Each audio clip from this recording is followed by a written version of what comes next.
باقی اور ضرورت کے سامان وغیرہ ہٹانے کے بعد، قرضے وغیرہ ہٹانے کے بعد، سال میں ایک مرتبہ 40واں حصہ یعنی 2.5% جو مالداروں کو کہا گیا کہ وہ نکال کر کے اپنے غریب مسلمان بھائیوں کو دے، یہ زکوٰۃ کہلاتی ہے. جبکہ صدقہ جو ہے ایک عام عبادت، مالی عبادت ہے، جس میں کوئی مقدار شرط نہیں ہے، جس میں کوئی سال کا گزرنا شرط نہیں ہے، اور اس میں مالدار ہونا بھی شرط نہیں ہے. ہاں یہ بہت اہم بات ہے. مالدار ہونا بھی شرط نہیں ہے، اور اس میں مخصوص مالوں کا ہونا بھی شرط نہیں ہے. نہ سال گزرنا شرط ہے، نہ مخصوص مال شرط ہے، نہ صاحب حیثیت، بلکہ غریب سے غریب شخص بھی اپنی حیثیت کے مطابق اللہ نے اس کو 1000 روپے دیے ہیں، اس میں 1 روپیہ وہ دے گا، وہ صدقہ ہے. میرے خیال سے قرآن کی یہ آیت یہاں پہ آتی ہے نا کہ الذین ينفقون فی السراء والضراء. ہاں، کہ اگر وہ غربت میں بھی دے رہے ہیں تو غربت میں بھی جو دے رہے ہیں وہ بھی صدقہ ہے. تو صدقے کے لیے کوئی شرائط نہیں ہوتے، اور صدقہ تھوڑی سی چیز کا بھی ہو سکتا ہے، اس میں نہ کوئی مقدار مقرر ہے، نہ اس میں مالدار ہونا شرط ہے. کیا ایسا بھی کہا گیا ہے کہ مومن کا ادنا ترین صدقہ یہ ہے کہ وہ مسکرا کے بات کرے؟ ہاں، صدقے کو اور پھیلایا گیا. نبی رحمت صلی اللہ علیہ وسلم سے ایک مرتبہ سوال کیا گیا کہ اگر کسی کے پاس دینے کو کچھ مال نہ ہو تو وہ کیا کرے؟ فرمایا کوشش کرے کچھ کمائے، اپنے لیے بھی رکھے اور دوسروں پر بھی خرچ کر دے. فرمایا اگر یہ بھی ممکن نہ ہو، صحت اس قابل نہ ہو، صحت اس قابل نہیں، تو فرمایا کہ کسی کا کام بنا دے، کسی محتاج کے کام آ جائے، اس کو کہیں اسپتال میں کسی بیمار کو لے جانا ہے، کسی کی خدمت، جسمانی خدمت، یہ بھی صدقہ ہے. فرمایا کہ اگر اس لائق بھی نہیں شخص ہے، رسول اللہ صلی اللہ علیہ وسلم نے فرمایا، تو پھر اس کو اس کے کچھ نیکی کی بات بتا دے، کسی کو نیکی کی بات بتا دے، صحیح سجھاؤ دے دے. ہم لوگ یہ صدقے کا کام کر رہے ہیں الحمدللہ. یہ مطلب صحیح سجھاؤ دے دینا، صحیح باتیں بتا دینا، یہی کر دے.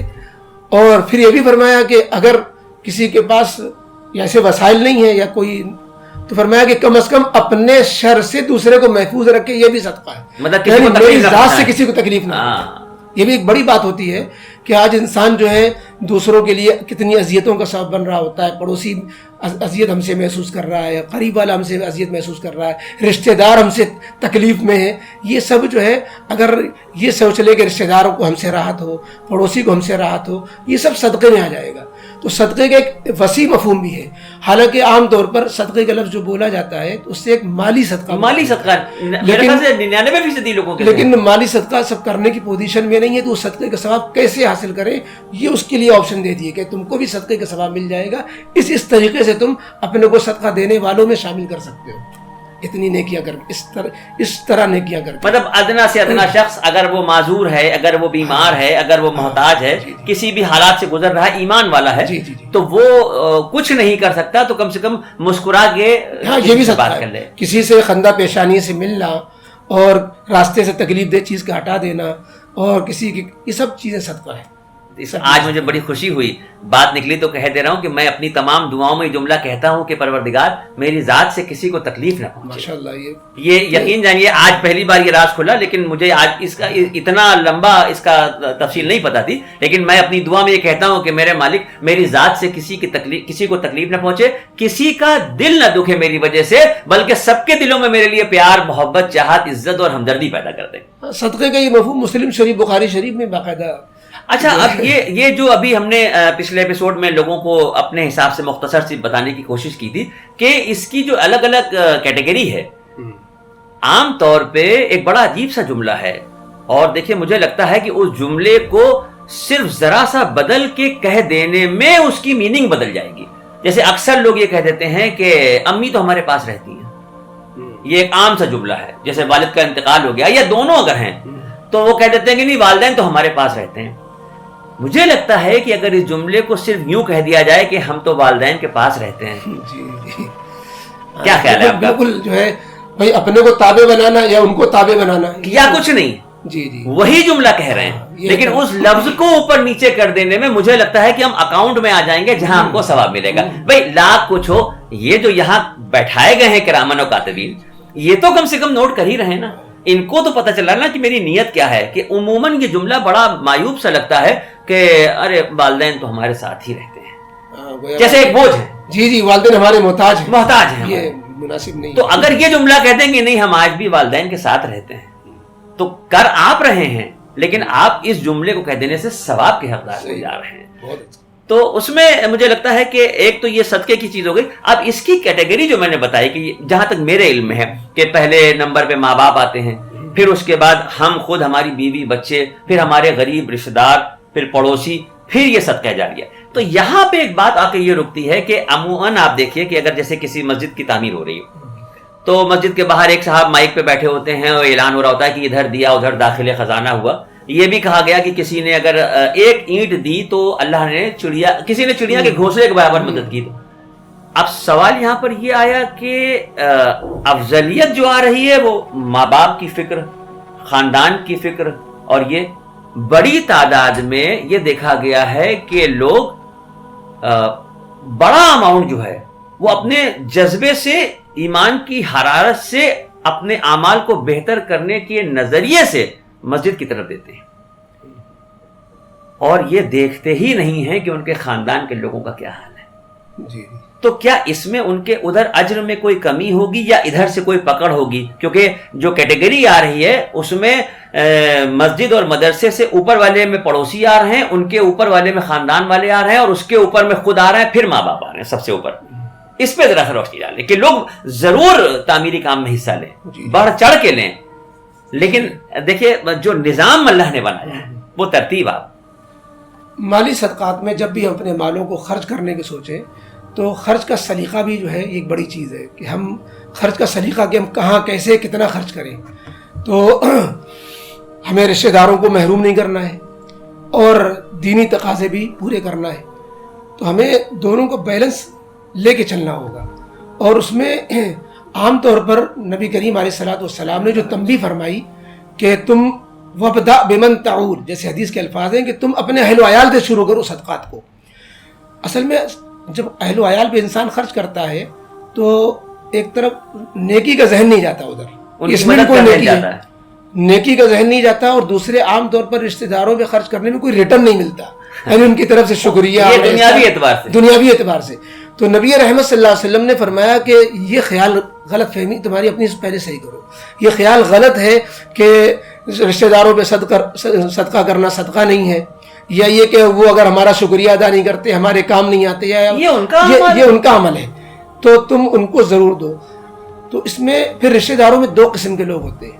ایک رشتہ دار تو وہ ہوتے ہیں جن کا نفقہ ہی ہمارے ذمے ہے, اولاد, بیوی, والدین, یہ ان کا نفقہ ہی ہمارے ذمے ہے. ان پہ اگر ہم خرچ نہیں کریں گے تو یہ نہیں کہ ہم نے صدقہ نہیں کیا, بلکہ ہم اللہ کے پکڑ ہو جائے گی. اور دوسرے جن کا نفقہ ہمارے ذمے نہیں ہے, جن کی کفالت ہمارے ذمے نہیں ہے, پھوپھی ہے, خالہ ہے, وہ ذی رحم محرم رشتہ دار کہلاتے ہیں. ان کے لیے نبی کریم علیہ السلام نے فرمایا کہ عام طور پر ادھر ذہن نہیں جاتا کہ ان کو دینا بھی کوئی کار خیر ہے, تو ان کو ذہن میں رکھتے ہوئے خرچ کرو, اس لیے کہ نفقہ تو ہمارے ذمے ہے نہیں, اور ہم جو ہے صدقہ کرنے میں غریبوں کو ڈھونڈ رہے ہوتے ہیں. اور اس خاندان میں جو پھوپھی ہیں, خالہ ہیں, بیوہ بہن ہے, بیوہ اور لوگ ہیں, بھتیجیاں ہیں, یا یہ کہ وہ محتاج نہیں بھی ہیں لیکن ان کو مزید دے دیا جائے تو ان کو اور خوشحال ہو جائے.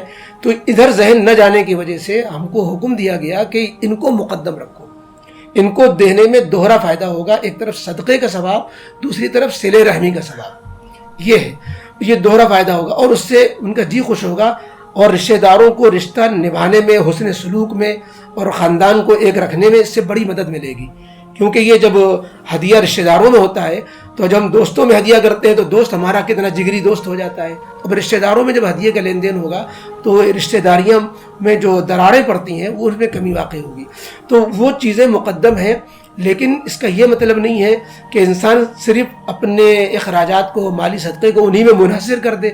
کیونکہ نبی کریم علیہ الصلوۃ والسلام نے اگر اسی میں منحصر کرنے کا آپ کا اشارہ ہوتا تو آپ اس کی ترغیب ہی نہ دیتے کہ آپ اتنا بھی خرچ کرو تو اللہ تعالیٰ اتنا بڑھاتے چلے جاتے ہیں کہ تم نے ایک اینٹ کے برابر صدقہ کیا تو جنت میں محل تیار ہو جائے. تو اس لیے مسجد کے, مدرسے کے, اور یتیم اداروں کے یا مسافر خانوں کے, یہ ان کے تقاضے اپنی جگہ پر ہیں, ہاسپٹلس ہیں اور جو ہے سبیلیں ہیں, تو یہ ان کو بھی پیش نظر رکھنا ہے, لیکن رشتہ داروں کو محروم کر کے نہیں, رشتہ داروں کو بھی سامنے رکھنا ہے. اور جن کے نفقے اپنے ذمے ہیں ان پر تو اللہ کے بڑی پکڑ ہے کہ نفقہ بھی محروم چھوڑ دینا وہ تو واجبات میں آتا ہے. یہ جو ایک لفظ فی سبیل اللہ کا ہے, جی اس کی تفصیل کیا ہے کہ مطلب یہ عام طور پہ مسجد اور مدرسے میں جو ہم خرچ کر رہے ہیں اس میں ہی یہ لفظ آتا ہے، یا یہ جو ہم اپنے خاندان اور پڑوسیوں کو لے کے چل رہے ہیں یہ بھی فی سبیل اللہ میں آتا ہے؟ فی سبیل اللہ کے معنی تو راہ خدا. اب راہ خدا میں دینے میں نیت انسان کی شامل ہوتی ہے کہ ہم نے اللہ کے واسطے جو بھی دیا، اللہ کے واسطے مسافر کی خدمت کی، اللہ کے واسطے پڑوس کو دیا، اللہ کے واسطے. تو جب ہم اللہ کے واسطے کی نیت سے کسی کے ساتھ کر رہے ہیں تو پھر ہمیں یہ امید بھی نہیں رکھنا چاہیے کہ ہمارا شکریہ ادا کریں. ظاہر ہے.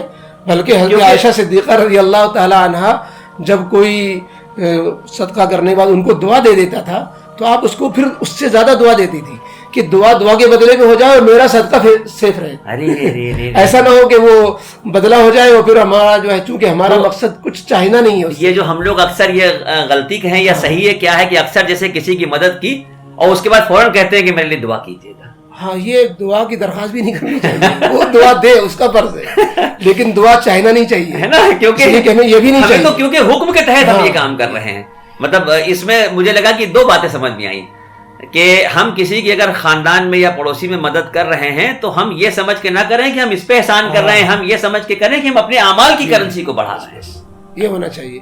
بلکہ اب تو اس کے الٹا ہوتا ہے، جس کو ہم زکوٰۃ بھی دیتے ہیں تو کل کو کہتے ہیں ہم نے مدد کی تھی اس موقع سے، حالانکہ زکوٰۃ دینے میں کیا مدد، وہ تو آپ نے اپنی عبادت ادا کی، فرض ادا کیا، اس کا احسان کہ اس نے قبول کر لیا، آپ کی زکوٰۃ ادا ہو گئی. ایک بہت اہم ذہن میں بات آئی ہے اور مجھے لگتا ہے کہ کچھ دل کو جھنجھوڑ دینے والا جملہ اس میں عوام تک پہنچنا چاہیے. ہمارے نبی سرکار دو عالم صلی اللہ علیہ وسلم نے یہ فرمایا کہ میرا امتی تمام برائیوں میں مبتلا ہو سکتا ہے، برے کام کر سکتا ہے، لیکن دو کام نہیں کر سکتا. ایک وہ جھوٹ نہیں بولے گا، دوسرے وہ دھوکہ نہیں دے گا.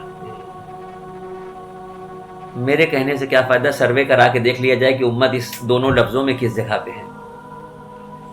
تو یہ جو ہمارا شکوہ ہے کہ ہم بہت پریشان ہیں، لاک ڈاؤن کے بعد کا حالات ہے، کسی کی نوکری چلی گئی، کسی کے کاروبار پہ اثر پڑ گیا، تو یہ شکوہ ہم کرنے کے حقدار ہیں کہ ہم کیا کر رہے ہیں. بھئی ہم تو دیکھا جائے تو اس جملے سے تو ویسے ہی ریجیکٹ کر دیے گئے. ہمارے نبی نے فرمایا ہے کہ ہمارا امتی انسانی فطرت کے اعتبار سے بہت سارے برائیاں ہیں، بہت سے برے کام کر سکتا ہے، لیکن میرا امتی دو کام نہیں کر سکتا. ایک جھوٹ نہیں بولے گا اور دوسرے دھوکہ نہیں دے گا. تو اگر یہ دونوں کام کوئی کر رہا ہے، ہم کر رہے ہیں، تو میرے خیال سے وہ امتی والی لسٹ سے ہی باہر ہو گئے. جب اس سے باہر ہو گئے تو پھر شکوہ کس بات کا؟ اور ڈرنے کی بات ہے، اس لیے کہ یہ امت گویا کہنا چاہیے اپنے نبی سے باغی ہو رہی ہے. بڑی خطرناک بات ہے.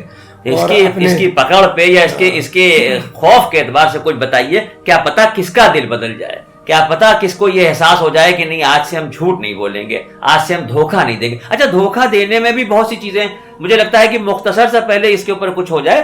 پھر ایک چیز اور ہے کہ اما عائشہ نے فرمایا کہ نبی نے یہ فرمایا کہ وعدے کا مطلب یہ ہے کہ جیسے کسی کا ہاتھ تم نے پکڑ لیا، اور اس وقت وعدے کا عالم یہ ہے کہ مطلب صرف وعدہ خلافی پہ ہی بڑے سے بڑا معاملہ جو ہے وہ عام آدمی کی زندگی میں چل رہا ہے. جی تو اس پہ جھوٹ اور دھوکہ یہ گویا ایسے گناہ ہے جس سے انسانیت کو نقصان پہنچتا ہے. اصل میں کچھ گناہ تو ایسے ہوتے ہیں کہ ہم نے اللہ کا حکم توڑ دیا، نماز نہیں پڑھی، روزہ نہیں رکھا اور تلاوت نہیں کی، تو اس میں ہم نے اپنا نقصان کیا کہ ہم نے اللہ کو راضی کرنے والے اعمال سے غفلت برتی، اس میں کوتاہی کی. لیکن جب ہم کسی کو دھوکہ دے رہے ہوتے ہیں تو اس کی حق تلفی کر رہے ہوتے ہیں، حقوق العباد ضائع کر رہے ہوتے ہیں. اللہ رب العزت ایک مرتبہ اپنے گناہ معاف فرما دے گا، میدان محشر میں کہے گا جاؤ ہم نے اپنے گناہ چھوڑ دیے. لیکن جو تم نے انسانوں کا جو حق تلفیاں کر رکھی ہیں، کسی کو دھوکہ دے رکھا ہے، وہ ان سے جا کے معاف کراؤ. وہاں جا کے وہ کہے گا ہم معاف نہیں کرتے، تمہاری نیکیاں لیں گے اس کے بدلے میں، تو بڑا خسارہ سامنے آئے گا. ادھر اللہ کے رسول صلی اللہ علیہ وسلم جو فرمات دیا کہ ہماری امت سارے کام کر سکتی یہ نہیں کر سکتی ہے، تو اللہ کے نبی بھی چہرہ پھیر لیں تو بڑی خطرناک بات ہوگی. اس لیے پھر بچا کیا میدان محشر میں؟ ہمیں جو ہے بہت زیادہ اس سے توبہ کرنی چاہیے اور یہ بار بار اس کو سوچنا چاہیے کہ اللہ کے نبی کو ناراض کرنے والا ہم کوئی عمل نہ کریں، اور اپنے کو کم از کم اس لائق تو رکھیں کہ اللہ کے نبی علیہ الصلوۃ والسلام کے سامنے ہم گویا چہرہ دکھا سکیں، اور اللہ کے نبی ہم سے جو ہے منہ نہ پھیر لیں کہ تم نے کیا ہم کو جو ہے کیا گد بنائی تھی امت کی، کیا تم نے گد بنائی تھی ہمارے دین کی، لوگوں میں کیا تاثر تھا مسلمانوں کے اعمال کو لے کر کے.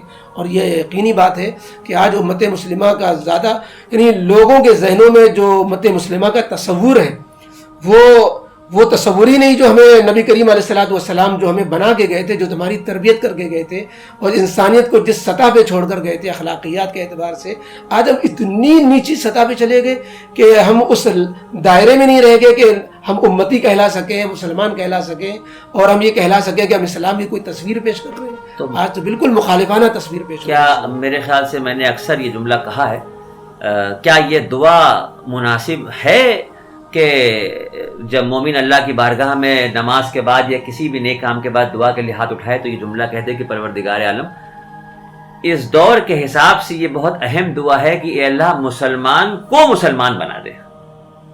جی جی، جو نام کے مسلمان ہے کام کے مسلمان ہو جائے، اور نام والوں کی تعداد بڑی تعداد میں دکھ رہی ہے۔ ہم لوگ خود اگر اپنی حرکتیں دیکھیں تمام، مجھے لگتا ہے کہ یہاں پر ایک بات ذہن میں یہ آئی کہ دو موقع ہوتے ہیں۔ ایک تو یہ ہے کہ ہم کوئی برا کام کرنے کے لیے جا رہے ہیں اور آپ ہمارے عزیز ہیں، ہمدرد ہیں، محبت کرتے ہیں، اور آپ نے روک دیا کہ نہیں شارق، تمہیں میری دوستی کا واسطہ، تمہیں میرے رشتوں کا واسطہ، گزرے ہوئے وقتوں کے سلوکوں کا واسطہ، میں تمہیں جاننے کے بعد اس کام کے لیے نہیں جانے دوں گا، اور ہم رکے آپ کے تمام کہنے پہ۔ مجھے لگتا ہے کہ اس سے اوپر کی پوزیشن یہ آتی ہے کہ اگر برے کام کا ارادہ کرنے کے بعد ہم چلنا چاہیں اور میرا اپنا دل روک دے کہ نہیں یہ تم کیا کرنے جا رہے ہو، خوف تمہارے دل سے نکل گیا، یہ تم مسلمان ہو، یہ تم نبی کے امتی ہو، کس بات کے شفاعت کے طلبگار ہو گئے، یہ باتیں ہمارے دل سے دل کو جھنجھوڑا جائے اور روک دیا جائے۔ جب یہ کیفیت پیدا ہونے لگے تب ایسا لگتا ہے کہ نہیں، نبی کریم سرکار دو عالم صلی اللہ علیہ وسلم کے بتائے ہوئے راستوں پہ چلنے کی اگر ہم کوشش کریں تو ہمارے ساتھ سرپرستی ملے گی، انشاءاللہ ہم چل سکتے ہیں۔